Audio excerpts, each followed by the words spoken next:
Welcome to episode 135 of Beyond the Brick. I'm Joshua Hanlon. And I'm Matthew Kay. And this episode of Beyond the Brick is brought to you by Brickmania.com. Brickmania makes quality, custom military kits with an array of really cool pieces and minifigs included. Our featured kit this week is the Easy 8 Sherman tank. And so if you've seen the new movie Fury that's been getting a lot of publicity lately, this tank Brickmania has been really pushing this tank because of that movie being released. So it's a lot like the tank in Fury. So a really cool LEGO kit. It has over 700 pieces in it. Comes with a cool minifig as well. Definitely encourage you to check this tank out, especially if you've seen the movie. You can see a LEGO version of the tank there. So I'll have a link to that tank and the kit in the description of this video. Now, joining us on the show tonight, we have Breann Sledge. She is on Flickr, Brickshelf, and Mock Pages, so you can find her on many sites. She is 33 years old, and she is looking at joining Arctic Lug, which I believe, if I'm correct, is the lug for Alaska. Is that right? I believe so, yes. Yeah. Okay, so not a lot of LEGO builders in Alaska, are there? Not really, no. It's just a small handful of us. Okay, and so we're spread all over the place. So we're like in Fairbanks and Seward and Juneau, and yeah, we're all very well spread apart. Now you would think that there would be like a ton of LEGO fans in Alaska, right? I mean, the weather is so beautiful. There's so many palm trees. Like, I mean, indoor activities, are they popular? Well, what's the status on that? Well, like there's a lot of fans, but there's no conventions up here. We don't have a LEGO store, nowhere in Alaska, and I've talked to a few fans that are around the state. I talked to another Bionicle builder who's out in Tok, little town. It's within driving distance, but it's far. Yeah. And then you got builders up in Fairbanks and down in Juneau. So then that would make BrickCon like your home event, right? Pretty much, yeah. We all try to go every year, so I'm going to try and talk to the guys and see if we can do a collaboration. And I was talking to Brad.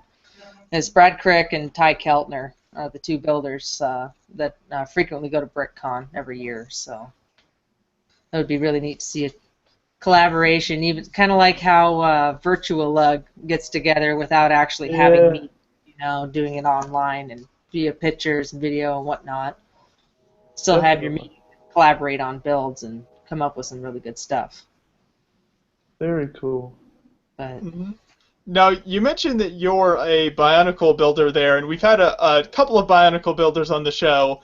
I know there's going to become more and more builders out there with the recent announcement that they're bringing the Bionicle theme back, so I know a lot of people are excited about that. What drew you to Bionicle versus the more system style of building? Well, I had some system bricks when I was a little kid, mostly what came out of like Happy Meals and whatnot. It was a real basic set, and then my cousins had some really cool bricks, but it's like the bricks just didn't really appeal to me so much. I didn't really build as a teenager or anything like that.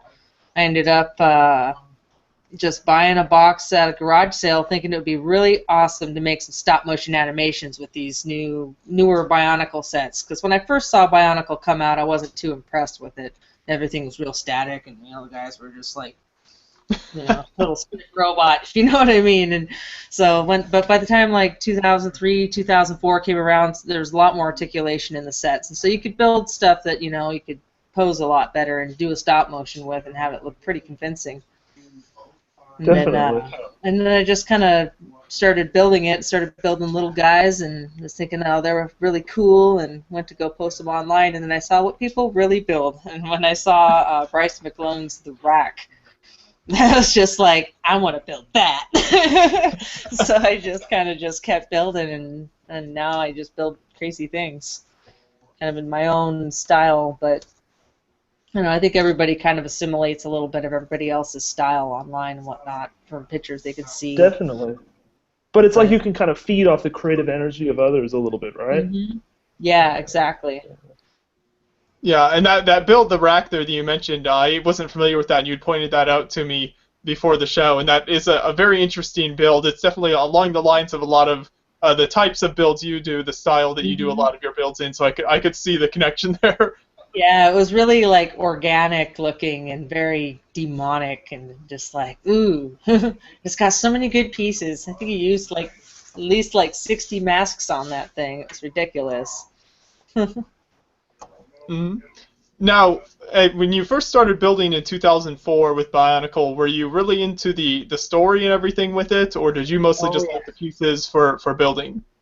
Well, at first I was just kind of into the pieces, and then I kind of got into it a little more and saw that there was a story, and then I kind of started like reading some of the books and watching the movies, and it's really a compelling story. I mean, for being written and geared towards children, it's really a fun read. You know, I've got the whole stack of novels like this thick, however many there are. You know, but it's a pretty good read. You know, definitely worth some time. You know, they took some time and thought into the story, and it really kind of started getting complicated towards the end. But it was definitely a good read, worth time. Totally.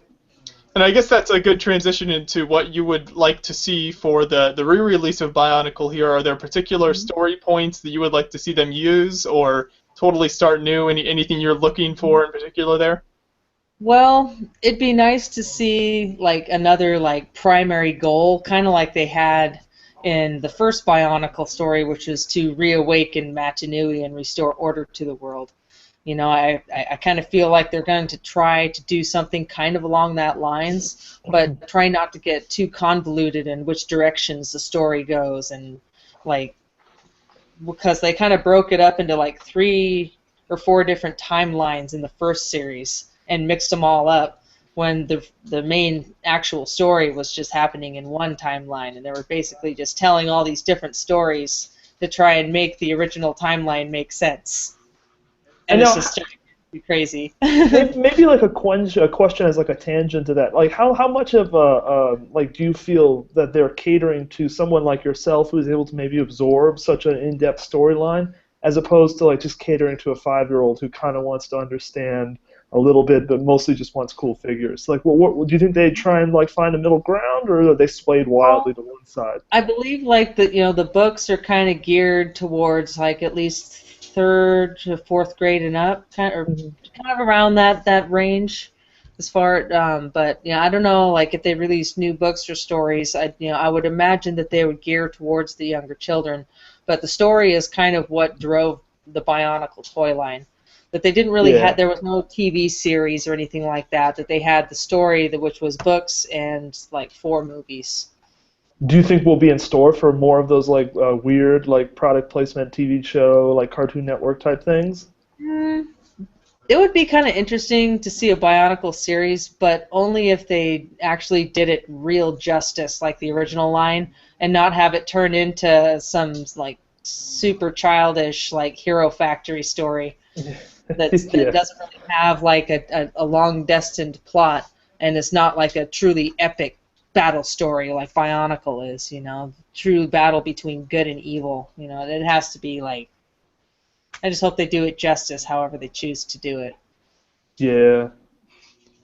So you brought up the famed Hero Factory there that I know a lot of Bionicle fans were disappointed with after the end of the theme. What was your reaction to the news that Bionicle is ending, and what did you think of the first few lines of Hero Factory? Well, I was kind of disappointed that they ended the story the way they did. I would have liked to see like just a little bit more before they ended it. Like how they did, but ultimately I think it'd be for the better. But it's like as far as like the Hero Factory sets, when they first started coming out with them, like the little hero good guys were kind of lame. They were kind of designed the same way that they had designed like the very last Bionicle Stars sets, which were just basically a torso, solid arms, solid legs, like a 15-piece build, really stiff and boring. But the villains were cool. The villains were a lot bigger. They had a bunch of new pieces. Some big like flamey looking pieces, some big spiky looking pieces like this. The first Hero Factory line had some of the coolest villains for sure. And as time went on, they started coming out with more of the newer construction character creature building system. And then you started getting more pieces like unique shells and whatnot. Um, You got some of it there. oh yeah, I'm right in my room. So this is like a new chest shell from Hero Factory, but it has like a ball socket inside, and everything is very much based on a ball and socket kind of a connection that you can put that on a special torso-shaped piece that has like the arm and the leg and the neck socket coming out of it. But you can use them in a lot of different applications, and it's really an interesting system as far as adding it and putting it together with Bionicle. It takes a little bit more thought to wrap your head around it and make it work and be able to fill in and make it look aesthetically pleasing. Yeah, so there's some nice pieces from the theme overall then, but the story wasn't as good as Bionicle. Yeah, exactly. I watched a couple of Hero Factory episodes and I wasn't really too impressed, I think just for giggles I'll probably go and take and watch all the episodes or watch the movies just to know what the story was about. Yeah. Because I end up talking to a lot of people at conventions, and and kids love Bionicle, kids love Hero Factory, and they want to talk to you about it. And when you know something about it, it just blows people away. It's oh my God, she knows about this guy and that guy, and oh my God.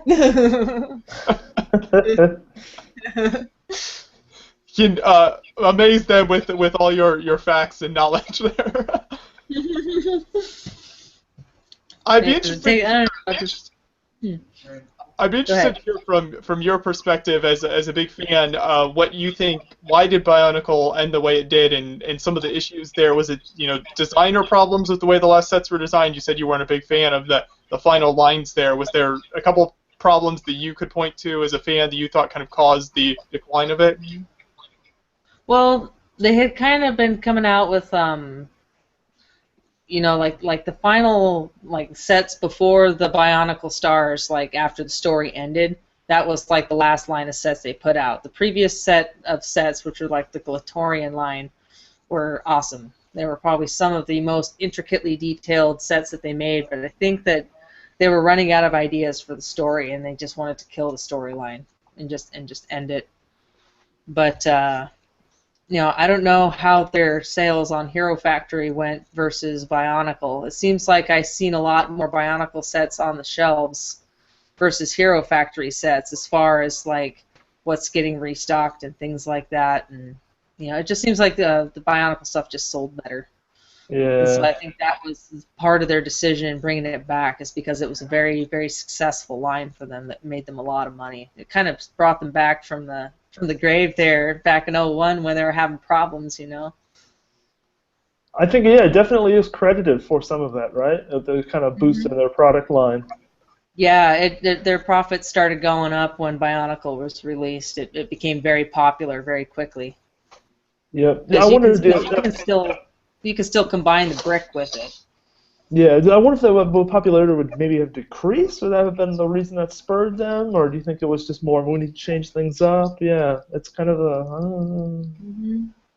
Yeah, I'm thinking they just decided to just change it up, and probably I think after 4 years at the Hero Factory, it kind of blanked out whatever anybody remembered about the Bionicle story as far as It basically gave them room to start over. And now I don't want to say that I've heard this argument, but I've heard this argument that Hero Factory parts are better than Bionicle parts. Could you either substantiate this claim or refute? I don't think that either is better than the others. I prefer building with the traditional Bionicle style parts, but the newer ones, the newer style parts offer a flexibility that you don't have necessarily with the Bionicle parts. I know a lot of people will say the original stuff is very, I know the term greebly, or super detailed, and kind of, it's like something that's more technical looking versus something that's more smooth looking, is the way that I can kind of see that. And I kind of prefer like the technical, like mechanical, super mechanical looking look of the Bionicle pieces. But they do blend well with like the smooth curves and armor plating style of the Hero Factory CCBS pieces. Yeah. For sure. So So yeah, there's I can't really say that one's better than the other. I think they're both just as good as each other. That sounds about right to me. Mm-hmm. there's good things about both of them. Mm-hmm. And now I wanted to make sure we talked about some of your builds here because you really do have a lot of really incredible builds, and the way you kind of approach building with Bionicle pieces, it's not just expanding on like the action figures kind of that comes on the set. You take the pieces and just make really unique, awesome creations. So the first one I wanted to talk about was your Komodo Dragon build that you did. Mm-hmm. Yeah, this is kind of a combination of white, blue, and gold pieces. Really, really great combination you used here to make a beautiful build. Did you have any inspiration behind this build, or why'd you decide to do this? I pretty much, when I started out with this build, I kind of just started out on his head. You know, I've kind of been redesigning him a little bit since his museum accident, but I always will start with the head on a creation like this and get it built first, and then work my way down and into the body, you know, and that kind of allows me to keep things into scale. And I've always really liked building dragons, and so it's just once I saw his face come out, I knew he was going to be kind of like a Chinese style looking Komodo dragon. He's almost like a cross between a traditional dragon and a Chinese dragon, though. But he's got the. I don't know, I just start building it, and I like to mess with it and play with it as I'm building it. So play factors is a huge key when I'm building something big like this. If it falls apart, I can't stand it. Yeah, looking at the build, it looks like it could be kind of hard to keep the pieces together. It almost looks like it's pretty fragile. Is that one of the big challenges with building with Bionicle pieces? It can be a challenge. A lot of Bionicle stuff is tough. I mean, this guy can take like a head swinging and not really flinch at all. But you know, sometimes little bits and parts fall off. But one thing I found that like on a big build is if you have it and it's fragile down somewhere inside the body and something breaks and you can't reach it, and it's just things just start moving because it's a lot of weight. You know, I'd say when that was all put together, it probably weighed about 8 to 10 pounds. So it's just, you know, supporting a lot of weight on itself. But, you know, it can take a little bit more, but after getting jostled so badly, it's like you got to completely redesign it, go through it, fix it again. Mm-hmm. But yeah, so I really do like this. Yeah, those are some really neat builds when you do the kind of animals and dragons and stuff like that. Now, have you done more non-Bionicle building, and do you have like a comparison you can make between the different styles of building? Have you ever built like, I don't know, city or castle or anything like that you've found an interest in? Well, I built like some real small boats out of system, and I don't know, I haven't really delved into it too much. I usually like to try and make like a little spaceship or just something. I haven't really spent a whole lot of time. I'd say probably one of my most intricate system mocks I've built in a long time was like a scale model of like a porta potty poop truck. There was like pictures of it at a BrickCon, like showering something with some brown stuff, and people with really scary faces and stuff. Oh, dear. I think it's in my Flickr somewhere in the BrickCon 2013 pictures. Okay, always a cool build like that to bring to conventions, and you can do funny stuff like that with it. Yeah, exactly. You know, and I did like some bugs and stuff for the invasion theme at BrickCon. One of them is like this big praying mantis looking thing built with droid arms. Mm-hmm. Yeah. Now, Arachn- another cool build you had was I think it's the Bomonga build. Is that right? That is an interesting Bionicle build you did. This one isn't really like the Dragon style. This is more of a traditional kind of Bionicle action figure type. Do you still have this built there? Yeah, I do. I don't have it right here. It's still in my BrickCon box, which I haven't unpacked, but it's a fully motorized model. What it does is it's a recreation of the Bomonga Bionicle set, which is standing next to him in the picture. There's like a real small set with him in the picture that I have posted online. And he's basically just a really giant version of that character, but based more on his representation, how he was shown in the Web of Shadows movie. And yeah, that's the one. Mm-hmm. And so, yeah, so here's the photo. And so he's got his mouth is posable, and his propeller folds up on his back and opens up, and you can hook a motor to it and make it spin. I've even got a 2-speed transmission I've got hooked up to make it spin fast or slow, that I could just carry in my pocket and, you know, move it as need be and fly him around the convention and, you know, zap people with it. Kids love that stuff. People love it. Yeah. Kind of, bring some interactivity, right? Huh? Some interactivity. Exactly. Yeah, This no, is really cool the way you did this with kind of making the smaller character just a larger version of him. What was the biggest challenge with this build? The biggest challenge, I think, was trying to figure out how I would make the propeller action work, to where it would fold up and then be able to fold open, and then also designing the staff to look like the original piece that was used for the original set staff. And really just trying to duplicate what each piece looked like in a, you know, larger form. Mm-hmm. And so I think for the size, black and gray was a good choice just because of the you know, the amount of parts available in those colors. So it was for a competition where another fella, he goes by Retinance on his name's Mike Nieves. He had built a bow rock for his part of the challenge, and it was like a much larger version of it. Yeah, yeah. So get some good competition work going on in there, and you can always get some cool builds coming out of that. So you mentioned that you display at BrickCon, and there's a lot of interaction you try to do with people there. What all do you usually have displayed that you can interact with people? I'll usually take like some of my mocks that are really highly swooshable. Like I have a pteranodon that I can take and I can just hold him by his wings and do this, and it looks like he's flying. So you hold him up above your head and make you know, like pterodactyl sounds, and go swoop him around, and you know, people look and kids point and they want their pictures taken with it. Or I'll go like carry one of my dragons or my Kikanalo around and like pose them and make them wave at the kids and stuff like that. And I don't know, and you know, sometimes, you know, if it's a durable enough mock, you know, I'll let them, you know, I'll let the kids like check it out and touch it and stuff, and you know, just kind of get an up close look at stuff, because you know, normally, you know, you don't really get to get a really up close look at stuff at conventions.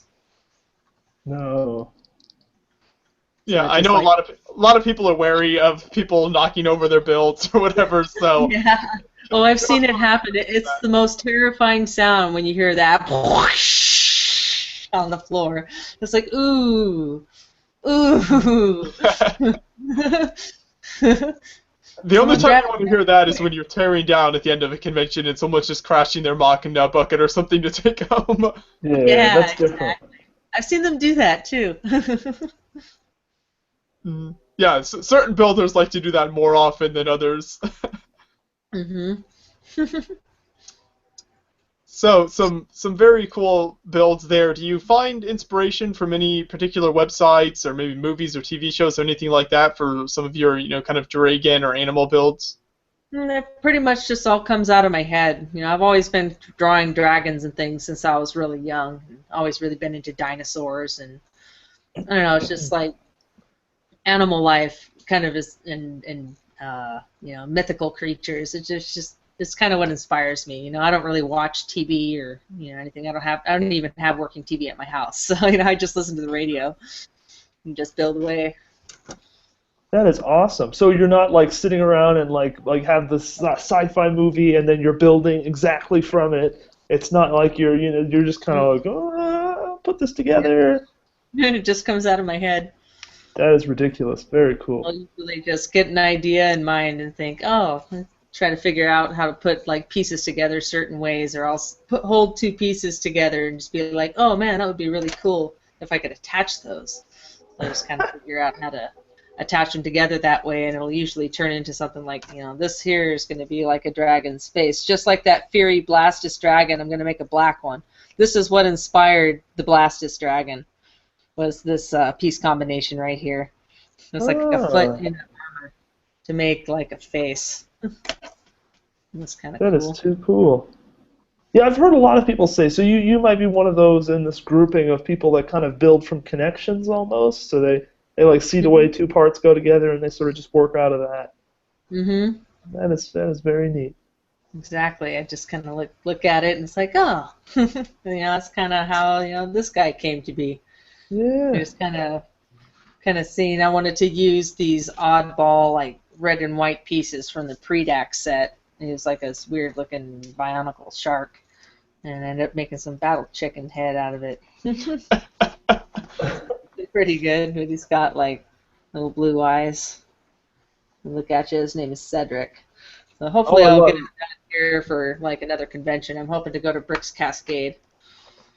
Down in Portland. Very cool. Be like a couple feet tall. Can't really get it in the camera. That's awesome. Mm-hmm. Very cool.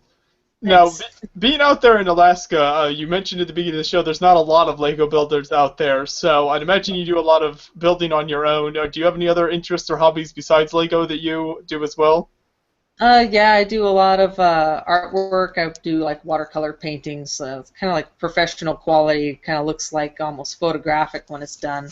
I've kind of specialized in painting pictures of fishing boats and cool Alaskan fishing scenery.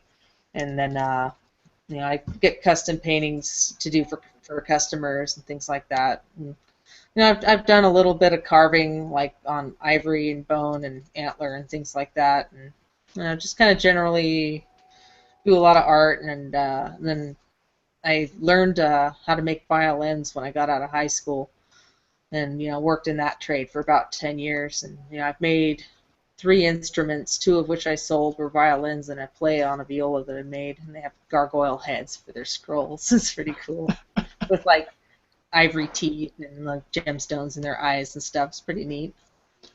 That's interesting. I know it's not exactly Lego, but it's kind of the same principle where you're kind of starting from scratch and you've got to build something out of it. So do you do these just completely from scratch, these violins you build? Mm-hmm. Yeah, they pretty much, I just, start cutting the wood to the right sizes, and then you just got to bend it around a form, make all the blocks, and the tops and the backs, they're all like, they're carved from a solid piece of wood. They're not bent.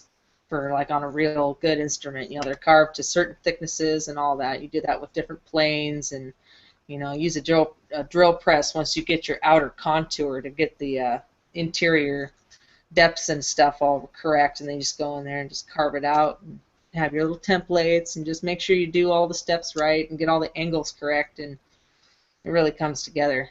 It's just got something that makes music. It's pretty awesome.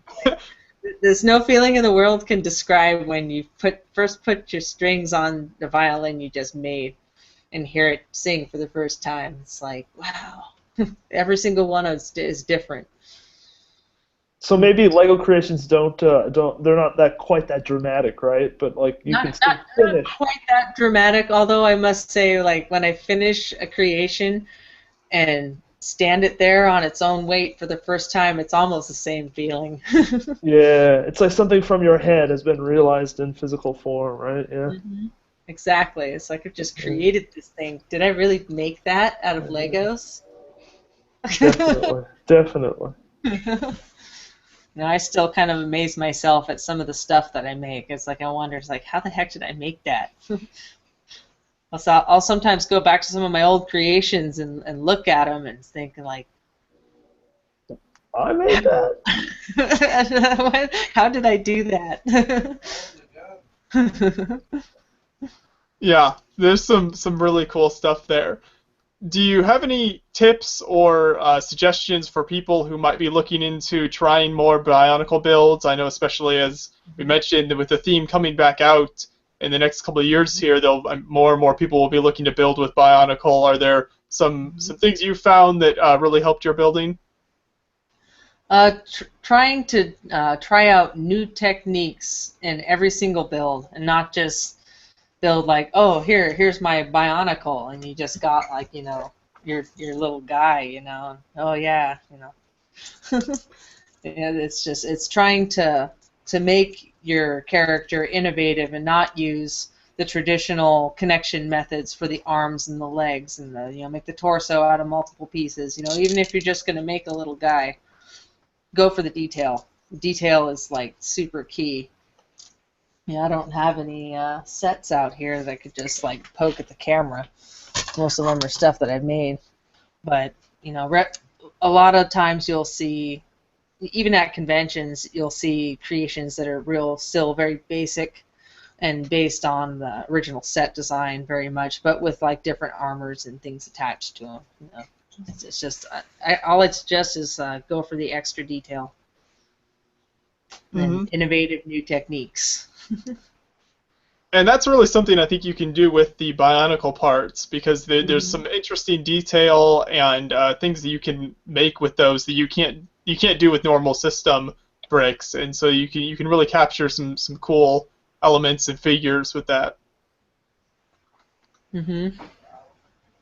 Now, we've seen some of your really cool builds you've got now. Do you have any big builds planned for the future? Anything you might bring to some conventions over the next year or something? Oh yeah, I've got a really good one planned out.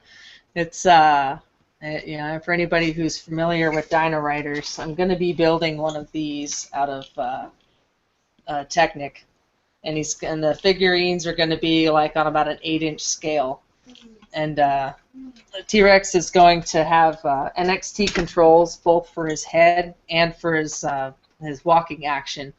So the thing's probably going to be at least like 3-4 feet tall, kind of a deal. And, wow. The head is going to be controlled with an application in my phone to make it look up or down, side to side, or roar at people. And then I'll probably set up the EV3 for making his body and getting it so all the armaments move, and so that he can walk and be able to turn and whatnot. So it'll be quite the project. I've kind of got a little bit of a start. Okay. It'll kind of start to come together as time goes on. Yeah, you've got a nice head built for it so far, so that should be a pretty awesome build you got going on there. Yeah, it's kind of a little early start, work in progress there. It's going to be quite a bit to make it strong enough, because it's going to be very heavy. I imagine it's probably going to be anywhere between 10 and 15 pounds when it's all said and done, because it's got batteries and the two NXT units in it. Quite the heavy build then. Yeah, so I've been working on it for a couple of years and just kind of tinkering with the ideas and how to do it, and I've already figured out the wheel brake system for his feet so that it can walk. So that's a start. But I'd like to build the whole series. Okay, that'd be really awesome. Yeah, I'm sure there'd be a lot of cool builds to come out of that. You mentioned earlier that you had the Komodo build that we talked about at a museum. Is that right? And then was there some mishap that when transporting that back? More like transporting it there. Okay. I had to mail it in. It was going to go into a big Lego display at the Columbus Museum of Art. I had sent that one and my Kikanalo chieftain to there, and they didn't survive the mail trek. The Komodo had practically exploded because it got rough-handled so much. And so I've kind of been fixing him ever since that, but they did manage to get their hands on one of my models, which is the bear worm, which is at the Ohio Plastic Brick Museum in Bel Air. Okay. And so at least they got to have that one at the show, and that's one that's about the size of my torso. It's this big black and silver worm deal. I don't think I sent you a link to it. I actually remember. I think I remember seeing that build when I visited the museum a couple years back. So yeah, how long have you had that build there? He's been there a while. I think they call him Billy. He's their mascot. Yeah, that's what I thought. But yeah, I can remember seeing that build because obviously there aren't a lot of Bionicle builders out there, especially building stuff of that size and that type of build. So that really stuck out to me while I was there. It's a fairly unique build. Oh, that's cool that you got to go. Yeah, that's the only piece I have there. I built it out of their component. I built him in a week. So Okay. That was a fast build, but it was a really cool time. I ended up after Brick Fair, I ended up spending a week there and building that guy, and then doing their brick show that they had where they built the world record castle. It was pretty cool. Very nice. Yeah, I remember them mentioning that they had kind of a bunch of. Did you just kind of stay in the area then and go and help build, the castle, or were a bunch of builders helped worked on different builds the whole week while they were doing that? Well, what it was, I think that I think they had people working on the castle, but he had me over where he keeps all of his Bricklink inventory, working on this creature. So that was pretty cool. And then I got to take home a whole bunch of component after it was all said and done. I got a bunch of good motors and stuff, so a bunch of other good parts that I could use. That's awesome. Yeah. No, it was a really fun opportunity. That was probably the hardest I've built in the short amount of time. So when I built that thing, it was like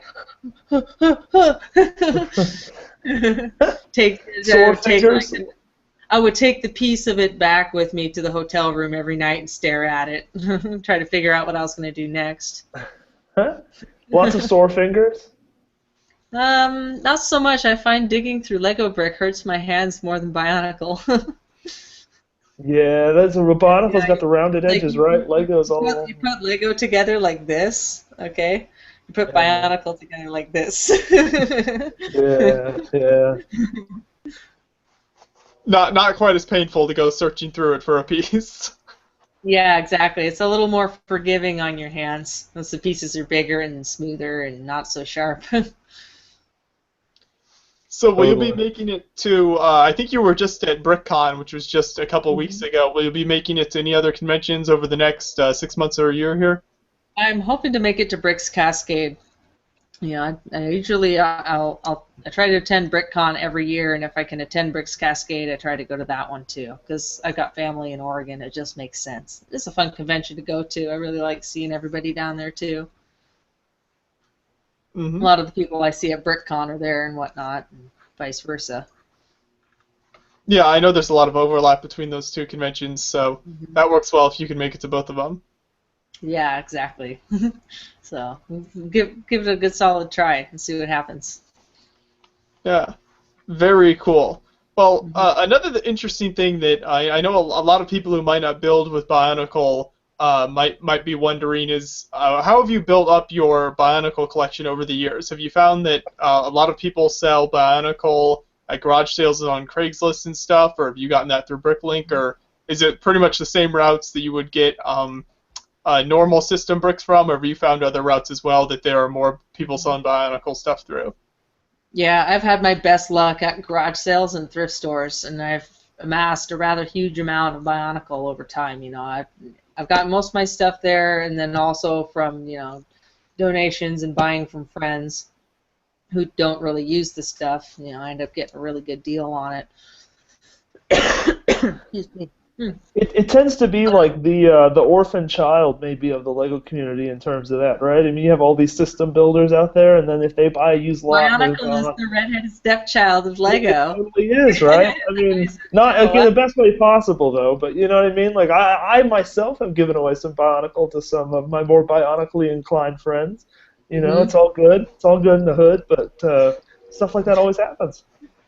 Yeah, well, there's a lot of builders that don't like using the pieces because they're kind of weird, bulky pieces that are hard to find a really good use for. I've seen some really great uses in spaceships and even in buildings. I've seen some really good uses in some structural mocks that have just. Yeah, especially if you get like a large quantity, you can do some crazy greebling, like do little architectural details. But that might be the exception and not the rule or whatever. I don't know. Yeah, because I mean, it all still intermeshes, especially if you can bury it within other pieces. It totally makes some really neat architectural looking stuff. Betcha. Plus, like you mentioned, I think space is probably one of the biggest areas you see it used in, spaceship, kind of different space creatures and things that people build.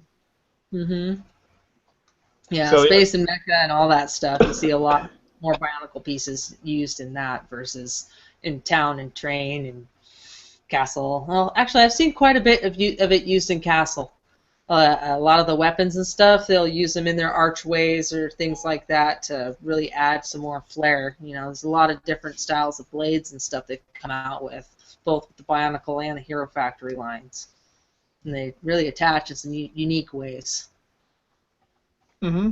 And it's always cool to see someone who's incorporated some Bionicle pieces in something like a castle build or something. It stands out to you a lot more than just maybe like using an arch piece or building an arch out of normal bricks. When you can incorporate like a Bionicle weapon or something, it's definitely noticeable and really cool to see that when it does pop up in a build.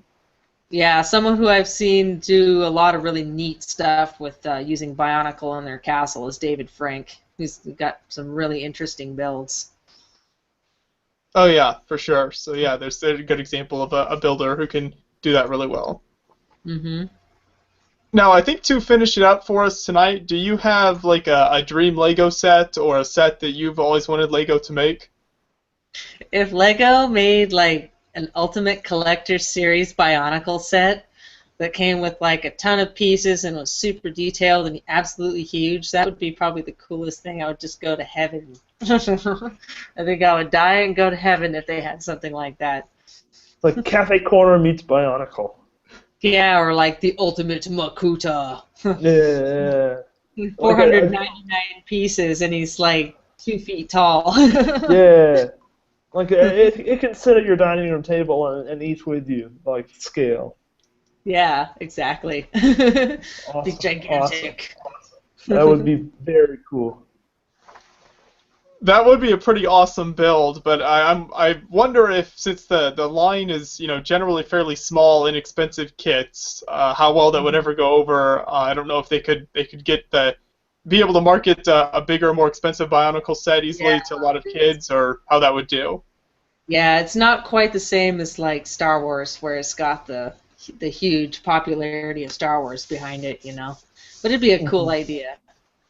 Be one of those things that if they like maybe at the end of like say like a story, like they could have done like a Ultimate Collector Series version of the giant robot Matanui from the last story when they ended it, and basically like the Bionicle world was a giant robot and they all lived inside of it, but it had fallen asleep, and when they woke it up, evil took it over. So it would have been very cool to see like a giant like 2 or 3 foot Matanui robot set that was like a couple $100. That would have been awesome. I think it would have sold good. Just do a limited run kind of a deal. Mm-hmm.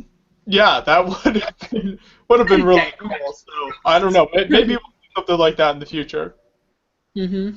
Maybe. We all cross our fingers.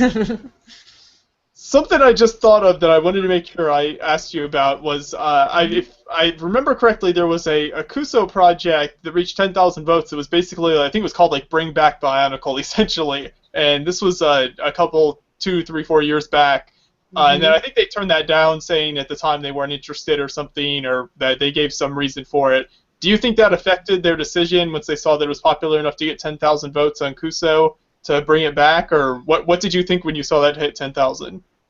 I don't know. I wasn't really following it so much, but I did see it, and I knew that like it was basically it's what went around after Bionicle died was if we the fans push for it and just keep pushing for it, it'll come back. Well, they kept pushing for it and it's back. So I think it was another fan push to show Lego that there was still interest. Now we're just waiting for Old Gray and Monorail and 9 Volt. I don't think they're going to bring those back as much as I love Old. Yeah. Tisk. They should bring back Monorail, but like make it new and improved and even better. It's true, I mean, this is the stuff that Josh and I tell Kevin, our dear friend Kevin Hinkle. We always like to tell Kevin this, and he's just sometimes he's receptive, sometimes he's not. Who knows? One day, I always say. I think someone just needs to submit a really awesome Kusu monorail project, something that would be totally marketable for Lego, and then I think it might be a little more plausible. I think did that project make it past 10,000? Do any of you guys know? It was the brick built track. Masio Hidaka, I think, was the one who kind of started it. or I remember maybe that seeing name the is just film. I didn't attached know to that it. they did it to Kusu. I don't remember it hitting the 10,000 votes. Yeah. I don't think that made it as far as I remember. Oh well, these are the things that dreams are made of, right? You know, you gotta dream about something. Always. Always. Yeah. It gives us something to look forward to. Mm-hmm. But it was really great having you on the show, Breann. It was really awesome talking with you. I appreciate you giving us some nice perspective from a Bionicle builder into the LEGO community. It's always great to talk to some really good Bionicle builders, so it was really nice having you on the show. Yeah, thanks for having me today. It was great. No problem. And I'd like to remind people about the Brick Builders Club that you can sign up for right now at brickbuildersclub.com, and you can start receiving your monthly box of Brick Swag with a lot of really cool LEGO-related content in the box every month. You get a t-shirt and all sorts of cool stuff in there. So that's brickbuildersclub.com, and you can sign up today. And I'll make sure to have a link to them in the description below. All kinds of cool swag in there. Swag! Definitely. And I'd encourage you to subscribe to the YouTube page here at Beyond the Brick as well to keep up to date with all of our latest videos. You can also follow us on Twitter or Google Plus and keep up to date with the latest videos that way as well. We'll have a link to all that in the description. So thanks for watching, everybody. We'll see you next week.